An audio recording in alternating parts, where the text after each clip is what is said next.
Hello there and welcome to the weekly wrap-up. Today we are joined by economist Dr. Costantine Gurdgiev. Dr. Gurdgiev, you are very welcome to the programme. We'll start with the G8 summit.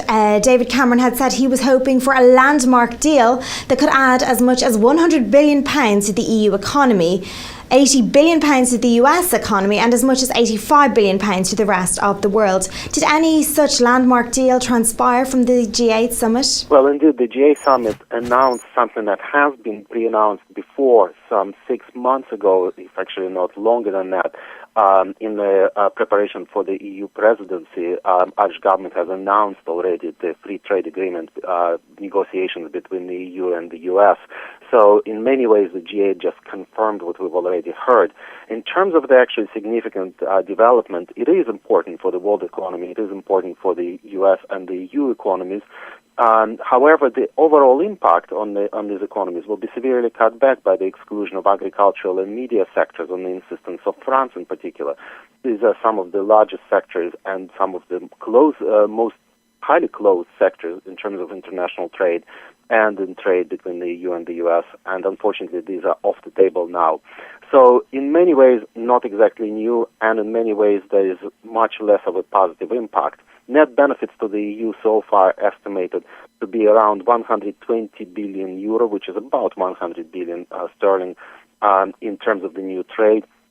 However, 90% of that will go to big five states of the EU, which are Germany, UK, France, Italy, and Spain, with half of that expected to go to Germany in terms of new trade, and the second largest beneficiary being Spain. So it's clear that there will be not only net benefits, but internally within the EU there will be reallocations of current trade patterns. Usually that is associated with the trade moving away from the smaller states. So the smaller states of Europe will probably be net losers in this deal, and at the same time the larger states will gain. Early estimates of the overall impact, also we must recognize are subject to heavy uncertainty, and the Free Trade Pact and Investment Facilitation Agreement can be expected to be positive, but there are some problems which are linked to the way those benefits will be distributed. There are a couple of other things which came out of the G8 summit which relate to the free trade area and to free trade deal itself, perhaps indirectly, but nonetheless very importantly. And this is an issue of the tax harmonization and increased burden of taxation, which is arising from the G8 announcements in terms of the corporate tax issues and tax avoidance and tax evasion, clamping down on those two activities.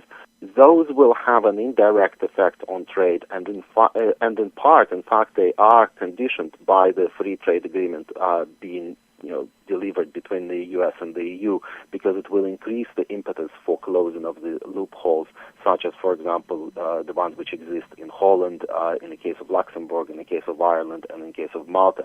You don't have to go far to see that impact of the free trade agreement by just going to the IMF analysis of the Maltese economy published a couple of months ago, in which IMF very clearly indicates that Malta is under severe threat from the tax harmonization within the EU.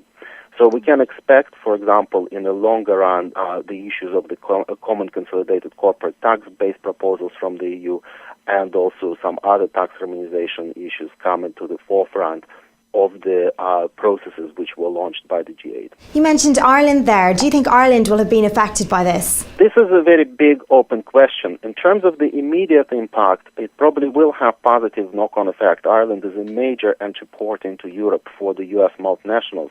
So in the early stages of the development of the Free Trade Pact, when the barriers start coming down, there will be probably an increase in terms of the exports out of Ireland into Europe, which are exports driven by the U.S. multinationals.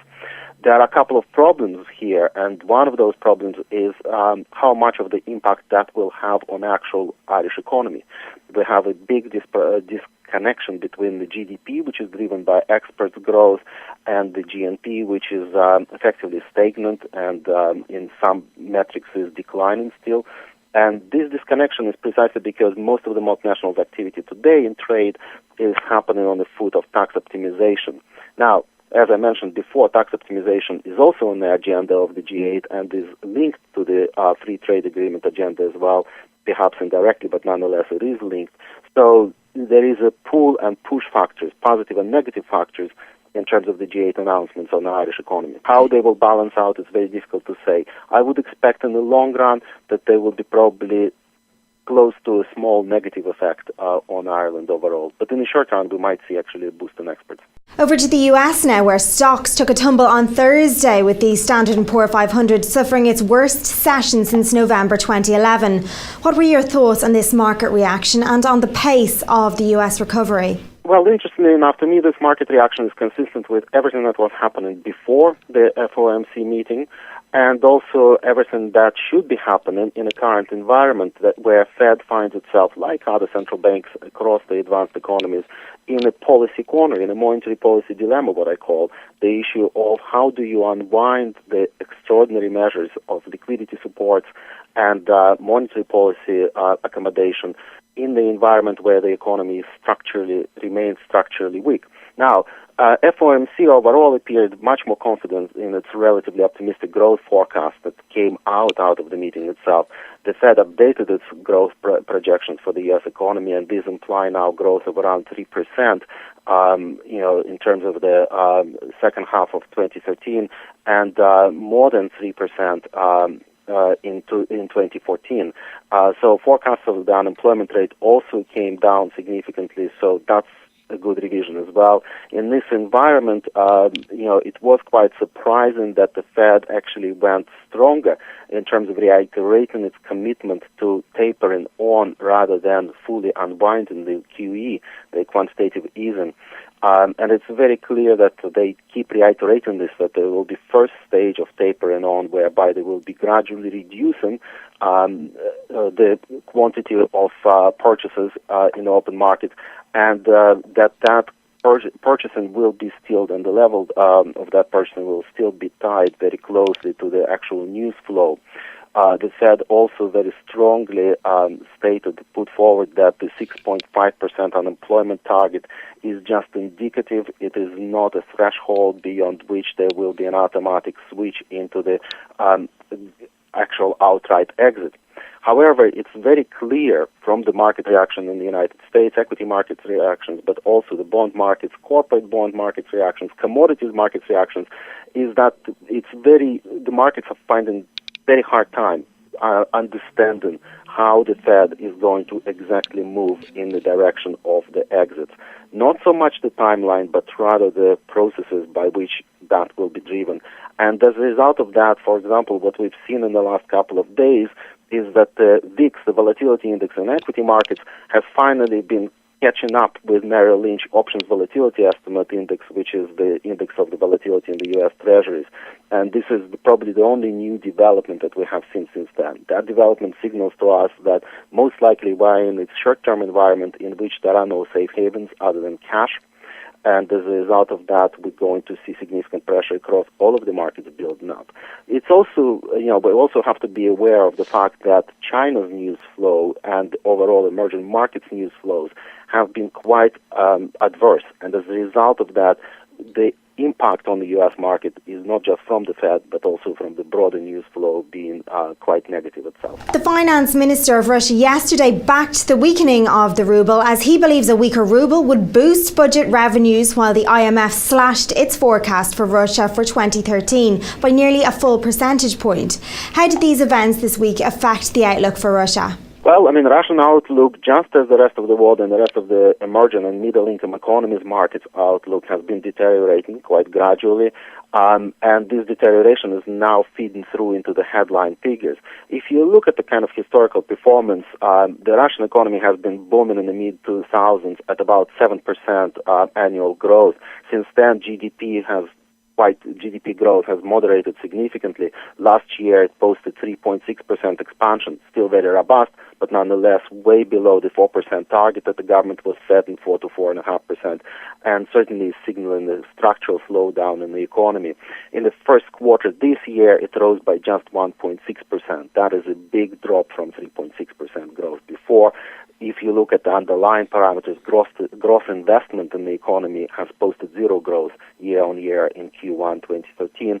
That is a major problem for the Russian economy. It's a major problem for Kremlin because Kremlin is focusing on the issues of the capital investment and modernization of the Russian economy on the capital side. And this is now not performing as well as they would have wanted it. Consumer price inflation at the same time hit 7.4% in May. Year-on-year, and that is way above the Bank of Russia target, which is in the range of 5 to 6% for inflation this year. Also, what's even more significant is that the May inflation had very little to do with the change in taxation or excise duties and import duties. So as a result of that, this is more of an organic inflation problem. So the Bank of Russia is facing a very significant dilemma itself, and this is a dilemma that its rates are stuck at about 8.25%, currently unchanged, and yet the market's expectation is for a very dramatic decrease in those rates. About 75 basis points is what the consensus forecast is by the end of the year in terms of the reduction. Bank of Russia has been reluctant to cut the rates simply because of the inflation being effectively well above its target and showing very little signs of moderation, despite the fact that, again, the market participants have been expecting some moderation in this, in May, June, July kind of period. So as a result of that, Russian economy is in a very precarious position right now, whether we are seeing a structural slowdown which will persist or whether we will see a more aggressive move by the central bank and by the Treasury is an open question. One of the things, if you look at the parameters underlying the monetary policy, monetary base itself has shrunk from about 9.9 trillion rubles in January this year to 8.8 trillion rubles in June. That is a significant reduction in the monetary base. M1 money supply is also down, though not as much. And if you look at the ruble dynamics against the euro and the USD, the forward markets are projecting weakening of the ruble. Not dramatic weakening of the ruble, but nonetheless noticeable weakening of the ruble. So, for example, versus the euro, the expectation is from 43.15 to about 43.3, 43.5 3 months out. All of that just shows that, again, the traditional tools, whether they're deployed in China, they're being deployed in Russia, they're being deployed in the U.S. or anywhere else around the world, are not quite working in the current global economic slowdown.